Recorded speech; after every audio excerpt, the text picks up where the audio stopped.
Before we begin this descent into the shadow world of 1980s counterintelligence, please remember to subscribe to the channel and turn on notifications. History is filled with secrets that are only now coming to light, and you won't want to miss what we uncover next. The rain in Washington, D.C. during November doesn't wash the city clean. It just makes the gray stone of the government buildings look darker, heavier, more impenetrable. It was November 14th, 1985. The Cold War had entered a freeze that felt brittle, as if the whole world were made of glass and one wrong move would shatter it. Special Agent Thomas Miller sat in a nondescript sedan parked 3 blocks from the National Archives. The heater was broken, blowing only lukewarm air that smelled of dust and old engine oil, but Miller didn't move to fix it. He was watching a phone booth. Beside him, a rookie agent named Sarah Jenkins tapped her fingers nervously on the steering wheel. "They're late," Jenkins whispered, checking her watch for the 3rd time in a minute. "They aren't late," Miller corrected, his voice a low rumble. "They're thorough. Spies don't run on train schedules, Jenkins. They run on opportunity." The targets were 2 women. Intelligence reports identified them only by the code names Vera and Nadia. To the casual observer, they were ghosts. No credit histories, no driver's licenses, no dental records. They had simply appeared in the D.C. social circuit 6 months prior, presenting themselves as cultural attachés for a trade delegation from Eastern Europe. They were charming, they dressed impeccably, and according to a defector from the illegals program, they were carrying the structural plans for the new secure communication grid of the Pentagon. At 8:42 p.m., 2 figures emerged from the mist. They wore matching trench coats, beige and belted tight against the damp chill. They didn't look around with the nervous energy of amateurs. They walked with a specific, measured cadence, the walk of people who know they are being watched but assume they are too smart to be caught. "Visual confirmed." Miller spoke into the radio handset hidden under the dashboard. "Move in, quietly. I don't want a scene." The takedown was surgical. As the 2 women approached the phone booth, 3 unmarked cars boxed them in against the curb. 6 agents moved out of the shadows. There were no sirens, no shouting, just the sudden presence of overwhelming authority. Miller watched the women's reactions through the windshield. This was always the telling moment. Amateurs panicked, professionals fought, but Vera and Nadia did neither. They simply stopped. They looked at the agents, then at each other, and gave a barely perceptible nod. It was a look of resignation, or perhaps, Miller thought with a sudden spike of unease, it was a look of expectation. They were handcuffed and placed in separate vehicles. As Miller climbed into the back of the lead car with the woman identified as Vera, he noticed something strange. She wasn't trembling. Her pulse, visible in the hollow of her throat, was steady. She looked out the window at the rain-slicked streets of the capital, not like a prisoner, but like a tourist taking a final, fond look at a city she was leaving. "You have the right to remain silent," Miller began, reciting the litany. Vera turned to him. Her eyes were a piercing icy blue. "Mr. Miller," she said, her English perfect, devoid of any accent, "we have been silent for a very long time. I think we are both about to be very surprised by what comes next." Miller didn't respond, but he felt a cold prickle on the back of his neck that had nothing to do with the broken heater. He had arrested dozens of operatives. He knew the smell of fear. This woman didn't smell like fear. She smelled like expensive perfume and confidence. The convoy didn't head to the J. Edgar Hoover building. This case was classified Level 1, the kind of clearance that didn't exist on paper. They were heading to a safe house in Virginia, a farmhouse that had been retrofitted with soundproof walls and a basement that didn't officially exist. Miller radioed ahead. "Packages secured, inbound. Prepare the interview room." He looked at Vera again. She was smiling. It was a small, tight smile, the kind a chess player gives when they have seen a mate in 4 moves that their opponent hasn't even noticed. "You think this is the end," Vera said softly, almost to herself. "But you are about to find out, Agent Miller, that you have not caught a fish. You have caught a shark." The farmhouse sat on 4 acres of wooded land, isolated from the main road by a long gravel driveway that crunched loudly under the tires of the government sedans. It looked pastoral, innocent. Inside, it was a fortress of sterile fluorescent light and steel doors. The 2 women were processed in separate rooms.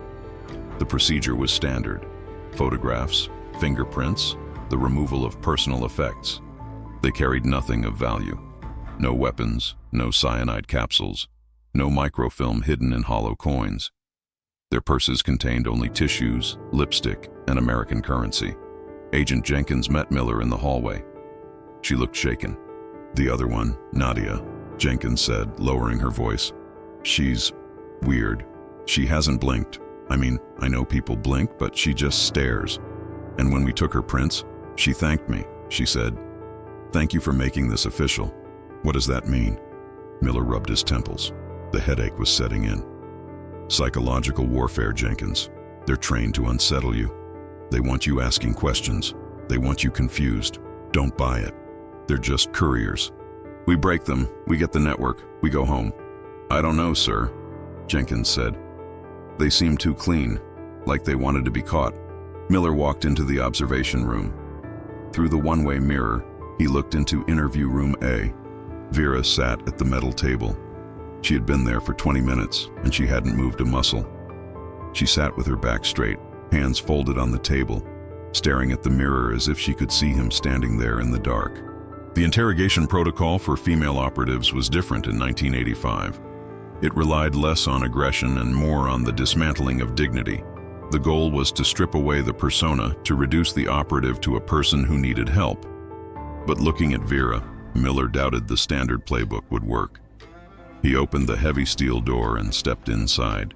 The room smelled of stale air and industrial cleaner. He pulled out the metal chair opposite her and sat down. He placed a legal pad on the table. "Name," Miller said.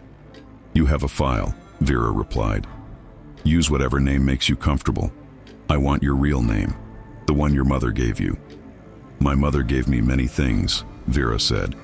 "A name was the least useful among them." "Let's skip the pleasantries, Agent. You want to know about the Pentagon grid. You want to know who my handler is. You want to know how deep the rot goes." Miller froze. He hadn't mentioned the Pentagon. That was information known only to the task force. "You seem well informed," Miller said, keeping his face neutral. "I am a librarian of secrets," she said, "and you are a man reading the cover of a book thinking you know the story." Miller leaned forward. "Here's the story, Vera. You are looking at 40 years in a federal penitentiary. You will grow old in a cell the size of a closet. You will never see Moscow again, unless you give me something I can use." Vera laughed. It was a dry, humorless sound. "Moscow? You think I serve Moscow? You really are operating in the dark. Then who?" "That," she said, "is what we are here to discuss. But first, you need to understand what you are dealing with. You need to search us properly." "You missed something." Miller frowned. "You were patted down. You were scanned. Not well enough," she said. "Your agents were polite. Too polite. They checked for guns. They checked for knives. They didn't check for the truth." Miller stared at her. This was the moment the dynamic shifted. Usually the suspect tried to hide. Vera was inviting scrutiny. "What are you carrying?" Miller asked. "Evidence," she whispered. "But to see it, you have to stop being a gentleman and start being a counterintelligence officer. You need to order a full strip search. Both of us. Now." Miller hesitated. A strip search was a severe escalation. It required authorization. It required paperwork. But the intensity in her eyes told him this wasn't a bluff. She wanted to show him something. Or she wanted to humiliate him. Or she was stalling. "Why?" Miller asked. "Because," Vera said, leaning in, her voice dropping to a harsh whisper, "what we are wearing isn't just clothing, and what is underneath isn't just skin. If you don't look, you will lose the war before the sun comes up." Miller stood up. He walked to the door. He looked back at her. She was smiling again. He went into the hallway and found the site commander. "Authorize a full search," Miller said. "Room A and Room B, Protocol Delta. They claim they're carrying contraband we missed." The commander looked skeptical. "They were scanned, Miller. Metal detectors showed nothing." "Just do it," Miller said. "Something is wrong here." The order was given. In Room A and Room B, female officers were brought in to conduct the search. Miller and the male agents turned their backs or stepped into the observation booth, maintaining protocol but watching closely. The atmosphere in the safe house tightened. The air felt electric. If the women had weapons, this was when they would use them. If they had poison, this was when they would take it. In room A, Vera stood up. She unbuttoned her trench coat slowly. She removed her shoes. She was calm, instructive, almost as if she were the one conducting the class. "Watch closely," she told the female officer. "You are looking for anomalies in the texture." The officer, a stern woman named Carter, frowned. "Just remove the clothing, ma'am."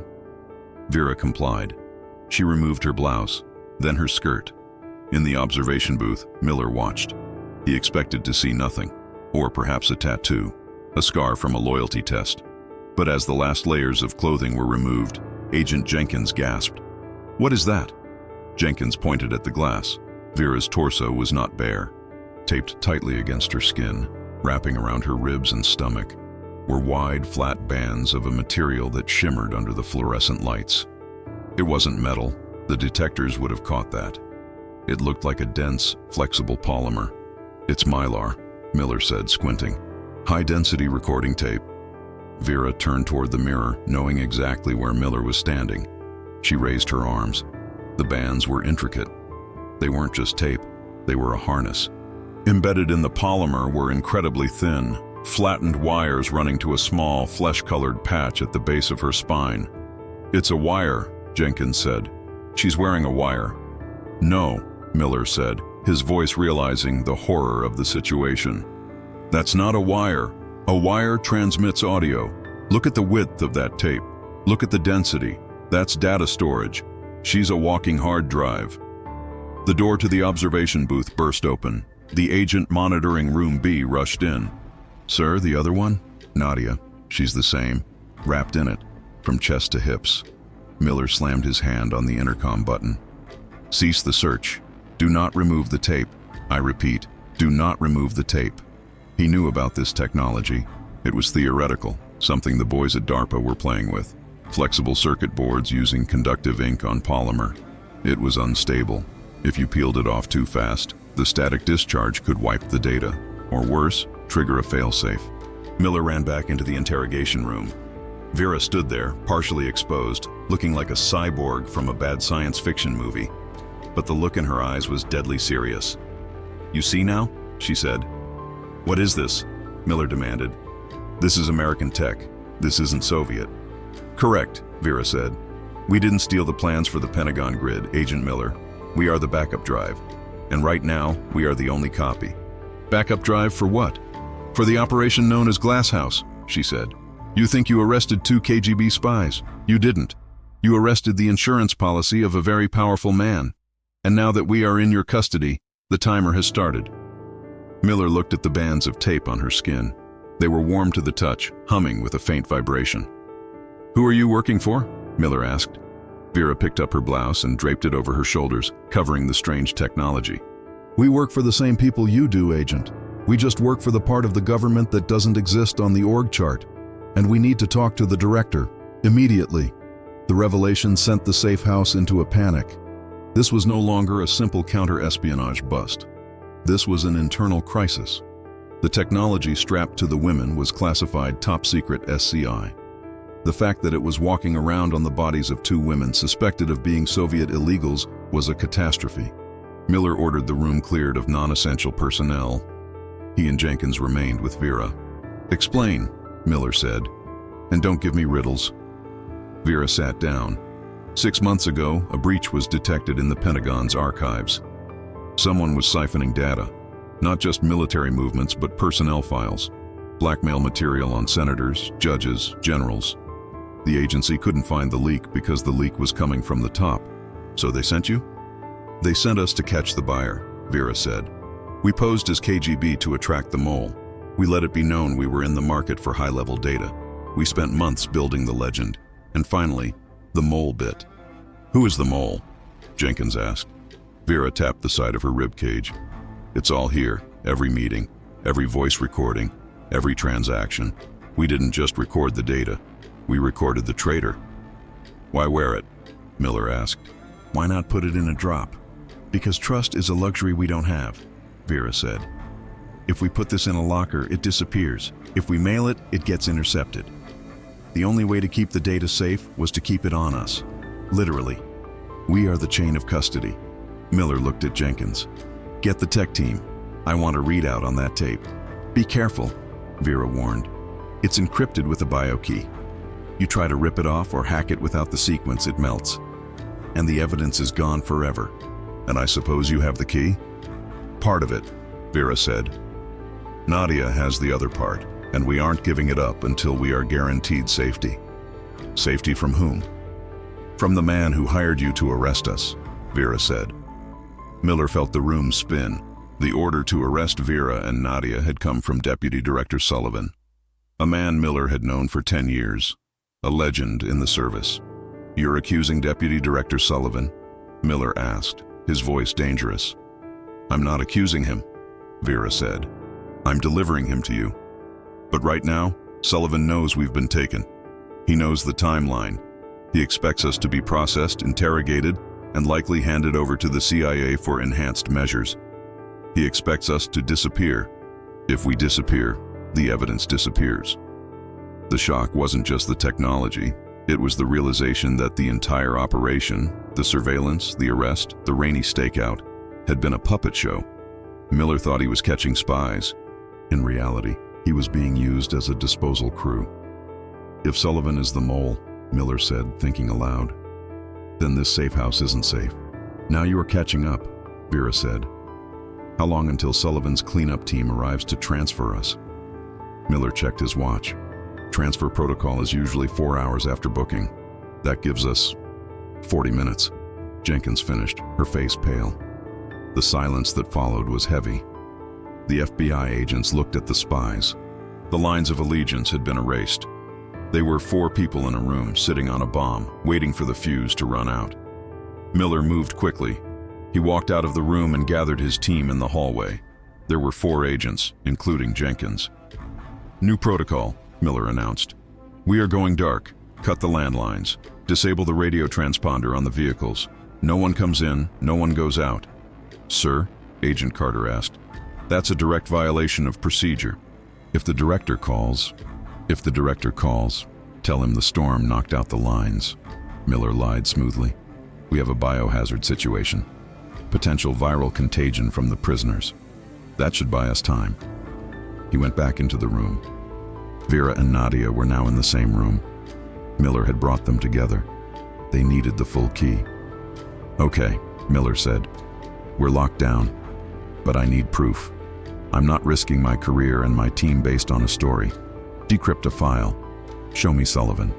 Nadia spoke for the first time. Her voice was softer than Vera's, raspy from disuse. We can play the audio, but we need a receiver. Do you have a standard magstripe reader? We have a decryption deck in the basement, Jenkins offered. Bring it here, Miller ordered. 10 minutes later, a heavy piece of equipment sat on the table. Vera stood up. She guided Miller's hand to a specific section of the tape on her left arm. Place the reader head here, she instructed. I will input the sequence vocally. Miller held the scanner against the warm polymer. Vera began to recite a string of numbers in Russian poetry. It was a dual authentication code. Beep, hiss, click. The machine whirred. A voice cut through the static of the speaker. It was grainy, but unmistakable. The transfer needs to happen on the 15th. I can't hold off the Senate Oversight Committee forever. I need those names removed from the master file. Miller closed his eyes. It was Sullivan. There was no doubt. The cadence, the specific arrogant drawl. Don't worry, Director. A second voice replied. A Russian voice. The women will handle the transport. They are disposable. Make sure they are, Sullivan's voice said. If they get caught, I'll have Miller pick them up. He's a good dog. He'll chase the car and never look at the driver. The recording ended. Miller stared at the machine. He's a good dog, he repeated, the words tasting like ash in his mouth. Jenkins looked furious. He set us up. He knew we'd arrest them. He counted on it, Vera said. He couldn't kill us himself. Too messy. But if we are arrested as Soviet spies, and then we tragically commit suicide in custody, or die during an interrogation accident, then the problem is solved. and he gets a medal for catching us." Miller looked at the two women. They were still partially undressed, the tape serving as a bizarre armor. They weren't enemies. They were the whistleblowers. "We need to get this data off you," Miller said. "And we need to get it to the Attorney General, not the FBI, the DOJ." "There is a problem," Nadia said. "The tape is degradable. It has a shelf life. Once the chemical seal was broken by the air, when we removed our clothes, the oxidation started. You have maybe 3 hours before the data corrupts." "You said looking was the only way to win," Miller snapped. "Now you say looking destroyed the evidence?" "It's a security feature," Vera said calmly, "to prevent capture. We didn't expect to be held here. We expected to be able to upload it. We need a secure terminal with a direct line to the mainframe. We need to dump the data now." "We cut the lines," Jenkins reminded him. "Reconnect them," Miller ordered, "but route it through a loop. Make it look like it's coming from the Pentagon." Outside, the rain had stopped, but the fog had rolled in. The gravel driveway was silent. Then, the sensors at the gate tripped. "Vehicle approaching," the perimeter agent radioed.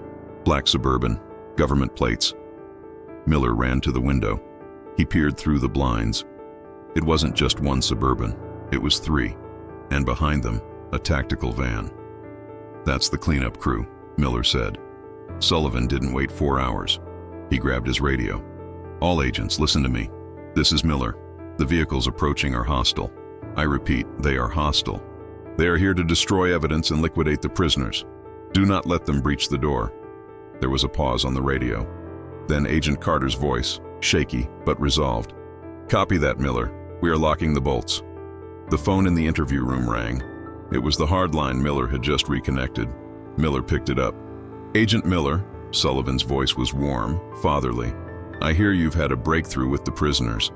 "You could say that, sir," Miller said, watching the tactical team deploy outside on the lawn. "Excellent. I've sent a specialized transport team to take them off your hands. You've done great work, Tom. Really. Take the rest of the night off." "I can't do that, sir," Miller said. "We're in the middle of a critical data extraction. The prisoners are cooperating." There was a silence on the line, a cold, dead silence. "Cooperating how?" Sullivan asked, his tone dropping 50 degrees. "They're undressing, sir," Miller said, injecting a dark irony into his voice. "Stripping away the layers. You wouldn't believe what we found underneath." Sullivan didn't pretend anymore. "Tom, listen to me carefully. Open the door. Walk away. You have a pension, you have a family. Don't throw it away for 2 Russian whores." "They aren't Russian, sir, and they aren't whores. They're patriots, which is more than I can say for you." Miller hung up. "They're coming in," Miller told the room. "Jenkins, get the upload started. Vera, Nadia, get hooked up to the terminal. We have to hold them off until the transfer is complete." The tactical team outside didn't knock. They used a battering ram. The front door of the farmhouse shook with a deafening boom. Miller and Carter took positions in the hallway, service revolvers drawn. It was a ludicrous mismatch. Revolvers against automatic rifles, flak jackets against tactical armor. "We don't have to win," Miller shouted over the sound of the door splintering. "We just have to delay." In the interview room, the scene was surreal. Vera and Nadia were huddled over a computer terminal, wires running from their bodies into the back of the machine like medical IVs. A progress bar on the green monochrome screen blinked slowly. 20%. 25%. "Faster," Jenkins urged, typing command codes. "It's a lot of data," Nadia said, grimacing. The heat from the machine was making the tape react. Her skin was turning red and blistered where the polymer adhered. "It burns." "Hold on," Vera said, gripping her hand. "Just a little longer." Boom. The front door gave way. Smoke grenades rolled into the foyer. "Gas!" Miller shouted. "Masks!" He pulled a gas mask from his belt and shoved it on. He fired 2 warning shots into the doorframe. "Federal agents, stand down!" A hail of bullets chewed up the drywall above his head. This wasn't an arrest team. This was a hit squad. Miller returned fire, aiming low. He didn't want to kill fellow agents, even if they were following illegal orders, but he had to stop them. He hit a leg. A man went down screaming. "Fall back to the secure room," Miller yelled. They retreated down the hallway, abandoning the front of the house. The interview room had a reinforced steel door. It was their last line of defense. Miller and Carter backed into the room and slammed the heavy door, spinning the wheel lock. Bullets pinged against the steel seconds later. "Status," Miller wheezed, checking his ammo. 40%, Jenkins said. "It's too slow. The connection is throttled." Vera looked at Miller. She was sweating profusely now, the pain of the heating tape clearly agonizing. "They are jamming the signal from outside, the van." "We can't stop the van," Miller said. "No," Vera said, "but we can boost the signal. But I need to touch the main power line. I need to turn my body into the antenna." "That will kill you," Jenkins said. 220 volts? It'll stop your heart." "If they get in here," Vera said, looking at the denting steel door, "we are dead anyway. At least this way, the truth survives." The banging on the door was rhythmic now. They were setting charges. Vera stood up. She ripped the wire from the computer terminal. "Where is the breaker box?" "In the corner," Miller said. "Vera, don't." "Nadia," Vera said, looking at her partner. "Upload your half. I will become the carrier wave." Nadia was crying, silent tears tracking through the grime on her face. "Vera, do it." Vera walked to the breaker panel. She opened it. The heavy copper mains were exposed. She looked back at Miller. "You asked what was underneath," she said. "This is what loyalty looks like." She grabbed the mains. The reaction was immediate. Her body arched. The tape wrapped around her torso glowed with an intense, blinding light as the electricity surged through the conductive ink. The smell of ozone and burning hair filled the room, but on the screen, the progress bar jumped. 60%, 80%, 90%. The jamming signal was overwhelmed by the sheer raw power being channeled through Vera's conductive harness. She was a human broadcast tower, screaming silently as the current tore her apart. 100%. Transfer complete. Vera collapsed. The light in the tape died. She hit the floor, smoke rising from her skin. "File sent," Jenkins whispered. "Confirmation from DOJ mainframe received." The explosion blew the door hinges off. The tactical team stormed in, weapons raised. "Hands! Let me see hands!" Miller stood in front of the women, dropping his gun. "It's over," he screamed. "It's over! The data is gone! It's at the Justice Department! You kill us now, you're just killing witnesses to a crime that's already been solved!" The lead tactical officer paused. He saw the body of Vera on the floor. He saw the computer screen flashing "Upload complete." He heard the sirens in the distance. Local police finally responding to the gunfire. He lowered his weapon. He knew the difference between a cleanup job and a massacre. A cleanup job was quiet. This was a spectacle. "Abort," the leader said into his headset. "We are blown. Extract." The team backed out as quickly as they had come, disappearing into the night, leaving the FBI agents in the ruins of the safe house. Miller knelt beside Vera. She was still breathing, but barely. The burns were horrific. The tape had fused to her skin. Nadia was holding her hand, rocking back and forth. "She did it," Nadia whispered. "She actually did it." Paramedics arrived 10 minutes later, followed by a team from the Attorney General's office. The cavalry had arrived, but the war was already over. In the days that followed, the fallout was nuclear. The files Vera and Nadia had carried contained 4,000 pages of transcripts, bank transfers, and photos. Deputy Director Sullivan was arrested at his home in Bethesda 3 days later. He didn't go quietly. He tried to burn his own safe, setting fire to half his house. But the shock the FBI experienced wasn't just the betrayal, it was the women.